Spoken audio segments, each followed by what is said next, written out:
Bonjour à tous, merci d'être venus aujourd'hui. C'est la deuxième édition de notre conférence dédiée au bénévolat dans le monde de l'événementiel, donc les Ricoh Days. Il y a un an, on avait fait un peu le pari un peu fou d'organiser une conférence pour rassembler tous les acteurs dans le monde du sport, dans le monde de la culture, pour créer un événement dédié au bénévolat dans l'événementiel. Il n'y avait pas forcément ce genre d'événement en France, et donc du coup on a osé faire ça à Montpellier l'année dernière. On pensait être une vingtaine, une trentaine l'année dernière. On a eu pratiquement 80 personnes qui sont venues. Et cette année, on est à peu près 125 personnes. Alors, il manque un peu de monde parce qu'il y a eu quelques retards de train. Mais en tout cas, merci à tous d'être venus. On aura, je pense que l'occasion on vous partagera, si vous voulez, des listings, si vous voulez échanger entre vous, si ça vous intéresse. Donc on le fera après l'événement. Si vous voulez de la Wi-Fi, il y a le code Wi-Fi qui est ici. Toutes les conférences et les ateliers vont se passer ici. Si jamais vous voulez aller travailler tranquille, aller networker, aller discuter, au-dessus, il y a des coins tranquilles. Si vous voulez vous poser, il y a des salles de réunion, il y a un open space, donc vous pouvez y aller, vous pouvez faire ce que vous voulez. Le programme de la journée, en fait, comment ça va se passer, c'est que vers midi et demi, on va juste monter au niveau du premier étage, là, et c'est ici qu'on fera toute la partie lunch, et on recommencera vers 14h ici. Okay. Et vers 18h30, le moment que vous attendez tous, ça sera la soirée. Et donc voilà pour le programme d'aujourd'hui. Ce qu'on va faire avant de démarrer les conférences, c'est qu'on va vous présenter un petit peu ce qu'on a fait cette année et vers quelle direction on va dans les prochaines années. Donc retour sur l'année 2023 qui a été une année super intense. On a passé le cap des 1000 événements qui servent de notre solution. On a passé un été un peu chaud, mais si on est là aujourd'hui, c'est que ça s'est bien passé. Hein, Simon? Donc juste pour vous refaire une petite rétrospective, pardon. Nous on a lancé la solution en 2021, donc c'est notre deuxième anniversaire à peu près, deuxième édition des Ricoh Days du coup. Et aujourd'hui on est 7 collaborateurs. Donc vous avez vu sûrement Victor qui est un chargé de projet, donc peut-être que vous le connaissez bien. On a Marie qui est en bas, qui est aussi dans l'équipe Success chez nous.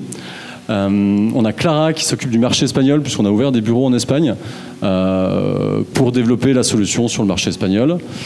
Et on est avec Flo, JC, Matt et moi.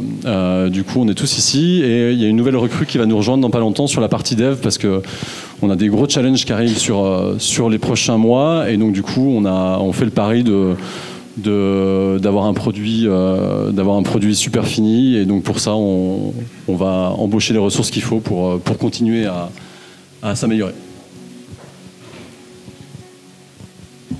Alors bonjour à tous, on va faire un rapide point sur le produit. On va commencer un petit peu avec faire un petit retour sur toutes les fonctionnalités qu'on a sorties cette année.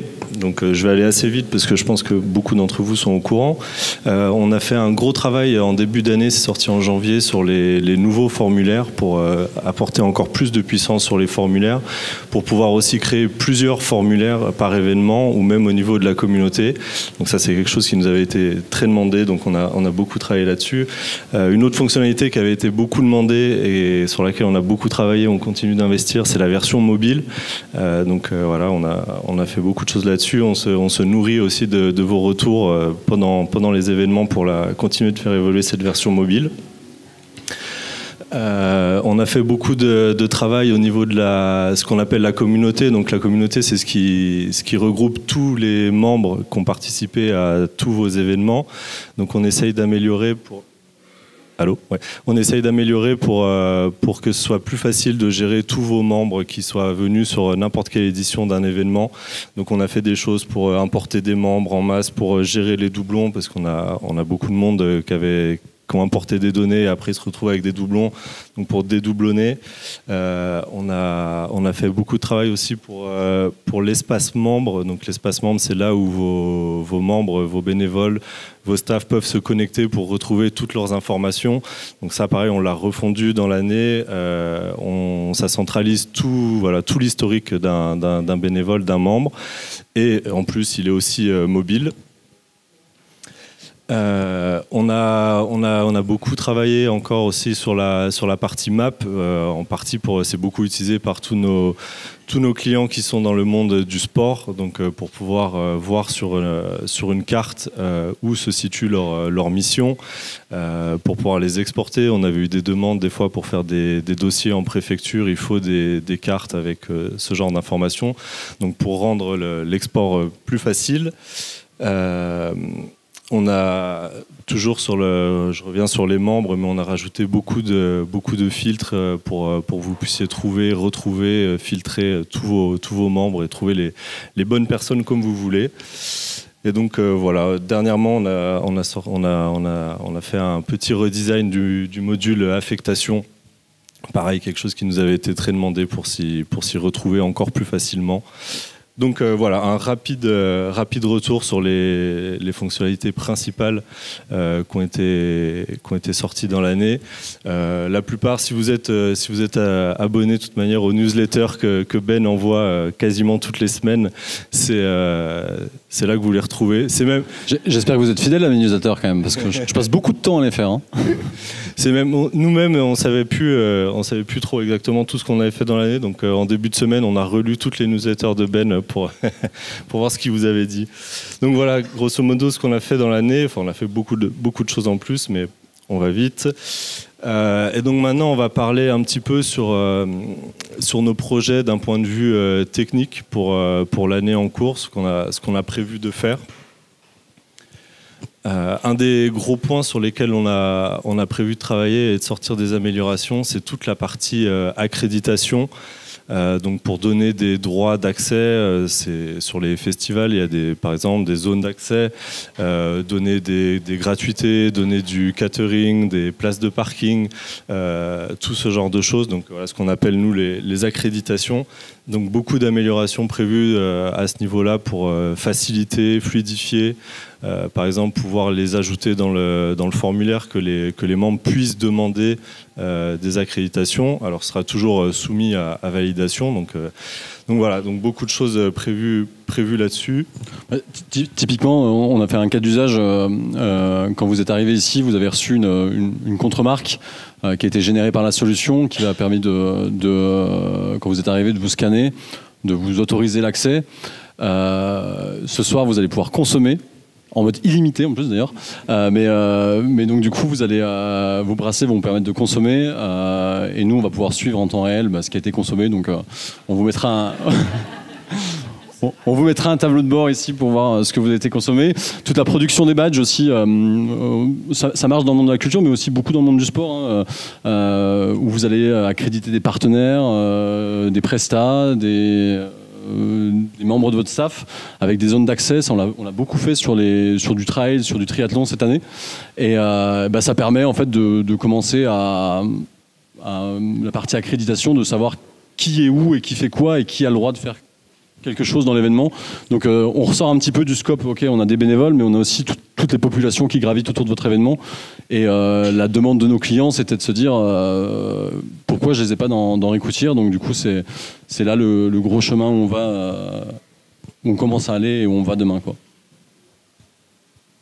En lien avec ce que vient de dire Ben, on est en train de travailler sur ce qu'on appelle un module délégation.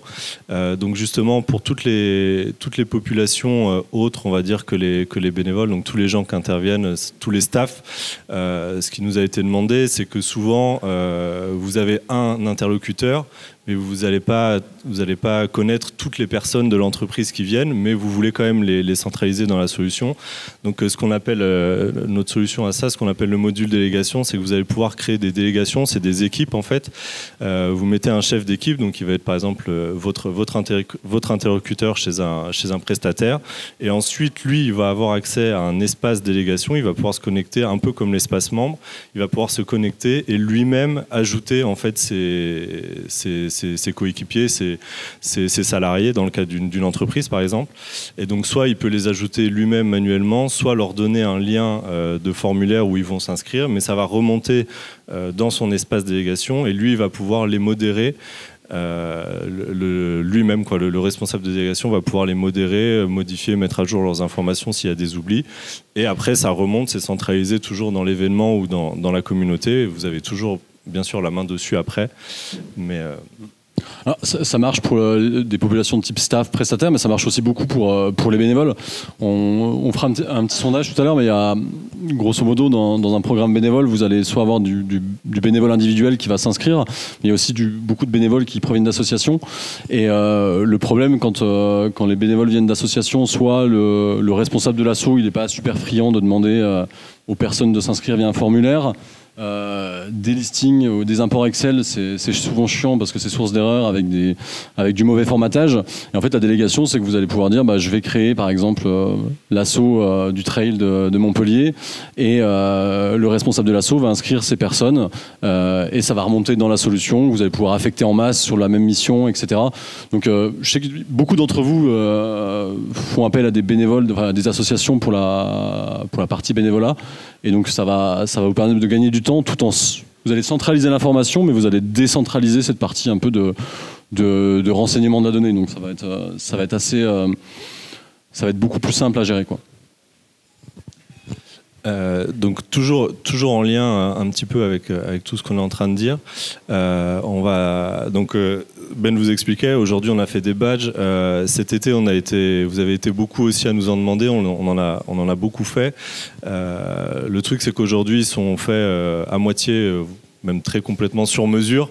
Donc ça nous demande du temps à nous, à vous, à tout le monde pour construire ces badges. L'idée c'est on va essayer de construire un module où vous pourrez construire vous-même vos badges, donc mettre une image de fond et mettre des variables après qui viennent de la solution, les noms, prénoms, les zones, les missions affectées, les accréditations, un QR code éventuellement lié avec un système de billetterie ou d'accréditation. Donc voilà, toutes ces informations pour essayer de vous permettre de faire ces choses-là en autonomie, en autonomie sans avoir à ce qu'on soit impliqué forcément à chaque fois. Ça va fonctionner pour les badges, mais ça peut fonctionner aussi avec des lettres d'engagement, parce que du coup, dans ce document de builder, vous allez pouvoir mettre des variables. Donc si vous voulez faire des lettres d'engagement bénévole, des contrats de travail, tout type de documents, vous allez pouvoir les générer un modèle et automatiquement ça va se remplir avec les bonnes informations que vous avez dans la solution. Vous allez pouvoir l'envoyer via le module campagne pour que vos populations reçoivent le document. Demain, il y aura sûrement des sujets de signature électronique pour automatiser tout ça. Et donc voilà, c'est un peu la raison pour laquelle on fait ce document builder, quoi. Quelque chose pareil, c'est toujours lié, il y a un fil conducteur, mais on s'est rendu compte que vous êtes de plus en plus par organisation à avoir accès à la solution, ce qui est très bien, mais ça demande aussi des droits d'accès plus fins pour que tout le monde n'ait pas forcément le droit de tout faire. Donc c'est quelque chose sur lequel on va travailler cette année pour essayer de proposer un système pour affiner les droits et les permissions, les droits d'accès, pour que vous puissiez définir à des personnes de votre équipe ce qu'ils peuvent faire ou ne pas faire. Donc voilà, c'est un gros chantier sur lequel on est en train de travailler.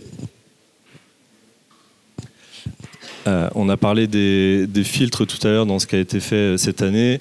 Donc c'est quelque chose qui est très utilisé, qui est très puissant et sur lequel on va continuer d'investir du temps pour les rendre encore mieux. Donc l'idée là, c'est de faire ce qu'on va faire, c'est des groupes de filtres. Donc ça va pouvoir avoir encore plus de conditions et de croisements dans les filtres. Donc voilà, ça devrait être une des choses qui devrait arriver le plus rapidement de tout ce qu'on est en train de dire. Donc je pense que en début d'année, pas trop tard, ça devrait arriver. On va offrir aussi une casquette à toutes les personnes qui comprennent les opérateurs de filtres chevauchent, s'engloutissent, ne se chevauchent pas. Donc si quelqu'un veut venir nous les expliquer, vous pouvez venir. Et enfin pour finir, bon voilà, c'est toujours nous ce que disait Ben, notre ADN, c'est vraiment d'investir sur le produit. Donc on va continuer tout au long de l'année de continuer de fixer des bugs s'il y en a, mais il y en a pas beaucoup, et de continuer à investir du temps pour faire de Recruitir le produit parfait de mieux en mieux. Maintenant, on va parler du programme de la journée. Du coup, je vais juste vous le présenter. On va aller rapidement parce qu'on est déjà en retard. Le sujet que tout le monde attend, on le met au début parce qu'il est toujours un peu chiant ce sujet, mais il est super important. C'est qu'on va parler du flou juridique autour du bénévolat. Et on aura Laetitia et Quentin qui vont venir pour nous en parler. Donc c'est un sujet super intéressant. Ensuite, on aura Simon qui va venir nous parler de la gestion des bénévoles sur Solidarité Sida et sur leur événement qui s'appelle Solidays, que vous devez sûrement connaître. Et donc voilà, il vient de nous faire un retour d'expérience. Ensuite, on va aller sur un atelier un peu plus assez pratique. C'était de se dire, aujourd'hui, on va affecter des bénévoles sur des missions, mais comment rédiger une fiche mission, comment la diffuser, comment être sûr que le bénévole l'a reçue. Et donc là, ce sera un atelier qui sera animé donc par Aurélie et Astrid. On va les manger et après on va avoir Flore qui va nous parler de la gestion de ces 4000 bénévoles sur le marathon de Paris. Donc c'est super intéressant. Et ensuite on aura le Delta Festival et Olivia qui vont nous parler justement de ce qu'on s'est rendu compte dans la solution, c'est que la notion de vue dynamique, où on va pouvoir poser des questions à la base de données, c'est puissant, c'est toute la colonne vertébrale de l'outil. Souvent, il est pas forcément le plus utilisé par nos clients. Donc l'idée, c'est comment on va pouvoir l'exploiter, comment on va pouvoir traiter énormément de cas d'usage. Et donc là, on va aller voir ce que Camille au Delta a fait avec 200, 300 vues. C'est ça. Ensuite, on va aller faire un petit tour au côté de la Bretagne où on va nous parler d'un retour d'expérience sur le marathon de Vannes avec Jules. Et ensuite, je vous présenterai les délégations parce qu'on a quand même un peu travaillé cet été, donc on vous montrera un petit peu ce qu'on a fait et ce qu'on va faire demain. Ensuite, on va aller un petit peu à la montagne où Fabien nous présentera la gestion des bénévoles sur l'échappée belle, qui est un très très beau trail, très difficile. Donc, et ensuite, on va avoir un retour d'expérience sur le marathon de Biarritz avec Thierry. Et pour finir, on va faire une conf aussi assez intéressante. On a Nadège du Festival du Roi Arthur et Alex, que j'ai pas vu, Alex. Bon, il n'est pas là, Alex. Non, je l'ai pas vu encore. De l'Ultra 01 et ils vont nous parler. Ils sont arrivés à sourcer des produits Made in France pour tout ce qui est merch. Et ils vont nous expliquer en quoi leur stratégie derrière, comment ils le valorisent. Donc c'est assez intéressant. Et pour finir, on va parler de notre mariage. Ouais, on s'est mariés. Elle est où, mademoiselle d'honneur, ma Bribes? Voilà, en fait, on a fusionné, c'est assez récent, hein, il y a moins d'un mois avec With Event, donc qui nous accueille aujourd'hui. L'idée derrière, c'était de se dire qu'on a chacun deux belles technos, super complémentaires. On travaille énormément ensemble sur toute la partie synchronisation des données entre des systèmes de contrôle d'accès, de cache-cesse pour donner des droits. Et donc deux belles technos, et on s'est dit on peut faire quelque chose d'encore plus beau, d'encore plus gros ensemble. Et donc Pierre-Henri, je sais pas si tu veux dire un petit mot, non?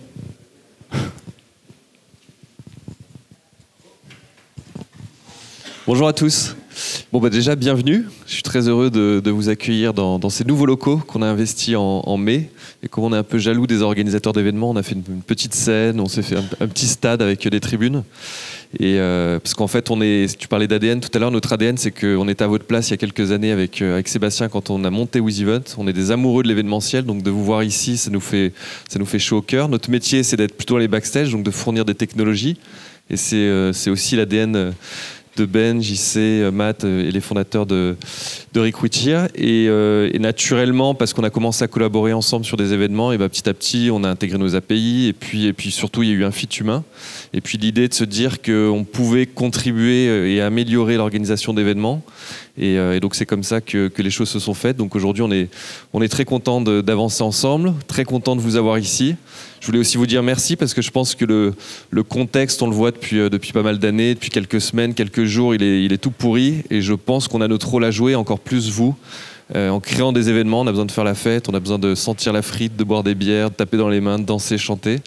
Et vous êtes pleinement les roues de transmission de cette partie-là. Et donc, je trouve ça cool. Et je pense qu'il faut qu'on continue là-dedans. Et nous, c'est notre vocation. C'est d'être derrière nos ordi puis de vous amener ces technos. Donc, voilà. Donc, j'espère que vous allez passer une super journée. J'ai appris qu'il y avait une soirée ce soir. Les voisins ont mon portable. Donc, je saurai à quelle heure ça va finir. Donc, voilà. Non, profitez bien. Et puis, les gars, bravo. Et super content d'être avec vous. Et puis c'est une belle journée. J'étais avec les gars derrière. Et on disait tout à l'heure, que c'est le programme qui vous annonçait. Je disais, tiens, c'est cool. C'est vraiment bien. Et ce partage d'expérience aussi. C'est-à-dire, au-delà d'amener des technologies, l'idée, c'est qu'on ait des partages d'expérience et que nos équipes elles soient aussi capables d'amener du conseil. Donc voilà. Bonne journée à tous.